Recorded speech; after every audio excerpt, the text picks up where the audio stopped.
there was an incredible upset or an incredible flop right here in my hometown of Nashville, Tennessee. Vanderbilt knocked off Alabama.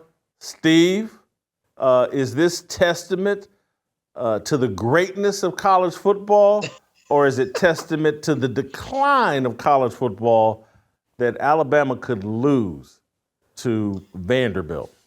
Well, me being the internal optimist, I think it's the latter. I mean, I think it's great that Kalen DeBoer went from the next Nick Saban to Coach Mike DuBose in a matter of 7 days. I mean, people were crowning him after that big win over Georgia, and now they have their worst loss perhaps in over 50 years, if you listen to people like Paul Feinbaum, who have covered Alabama much more closely, either you or I.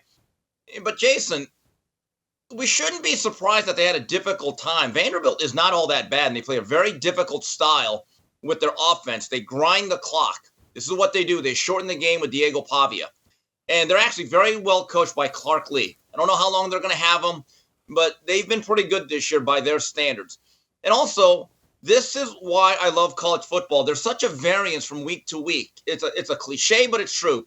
It's a week-to-week sport, and you never truly see the same two teams every week.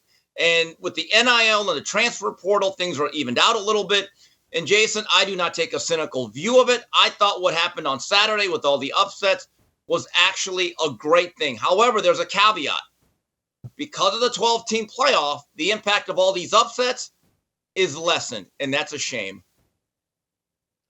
Yeah, the impact of all these losses means nothing, and that's what's the problem with college football, in my view. We went from a sport with the most unique regular season in all of sports. Every single game mattered.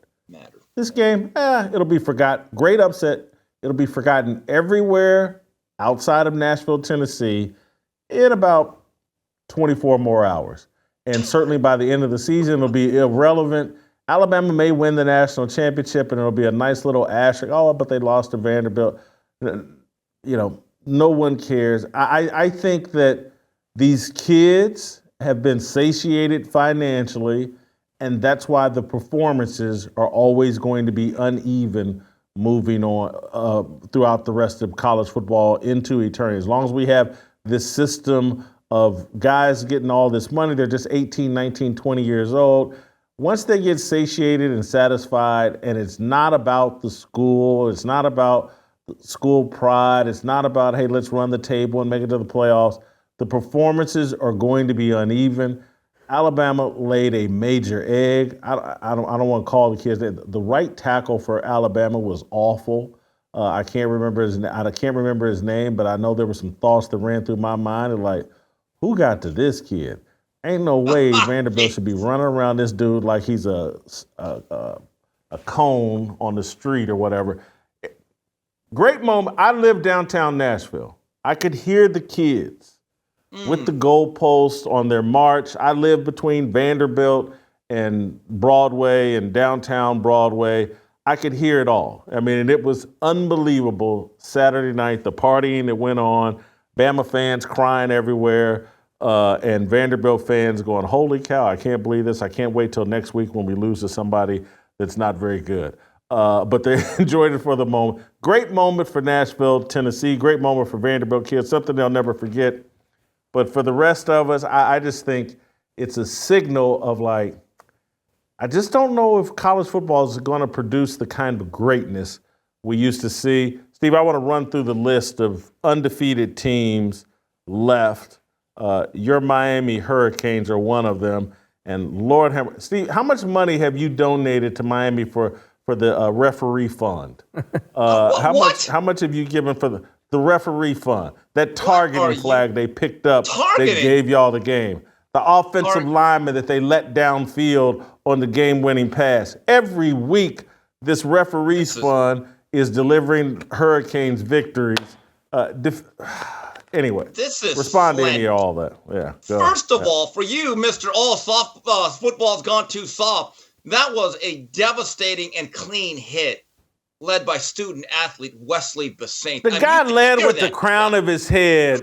He launched himself and led with the crown of his head. It's the definition of targeting. I'm pro targeting. I wish they'd bring it back. But since they've illegalized it, that was textbook targeting. You got what you wanted. It was textbook targeting. He led with the shoulder. The shoulder is connected to the head.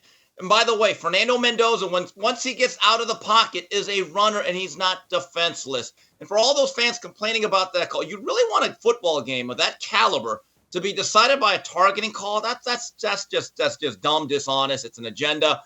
Look, they're down 35-10. It's not looking good. And I'm thinking, you know what? Maybe I need to visit the nice parts of Oakland. But I said, you know what?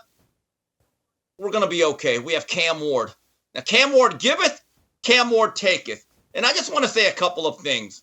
There were missed calls all over the place. But what a comeback, the thrill of victory, the agony of defeat. And with about 20 minutes to go, the Calgorithm said Miami had no shot. Oh, but we said, no, you want to bet? And then when he threw that ball to Elijah Arroyo right into our end zone, oh, what a great moment. It makes it all worthwhile. This is why we do this, Jason. Ah, what a great weekend in Oakland. Great call, though. Here are the other non-call. Miami 6-0, Brigham Young's 5-0, Indiana 5-0, Iowa State 5-0, Oregon, Ohio State, Penn State, Pittsburgh, and Texas all 5-0. Do you think? How many of these 1, 2, 3, 4, 5, 6, 7, 8, 9? How many of these 9 teams finish up the season undefeated? The 2 teams that stand out as being, I believe, a cut above everybody is Texas and Ohio State. And now look, Texas still has a way to go, as do all of them. We're only halfway through the season. Ohio State goes up to Autzen to play Oregon this weekend. It's a loaded college football schedule, Whitlock. You better be watching some games here. I don't mean just Ball State, okay? This is a great weekend for college Colorado football. plays at night against Kansas State.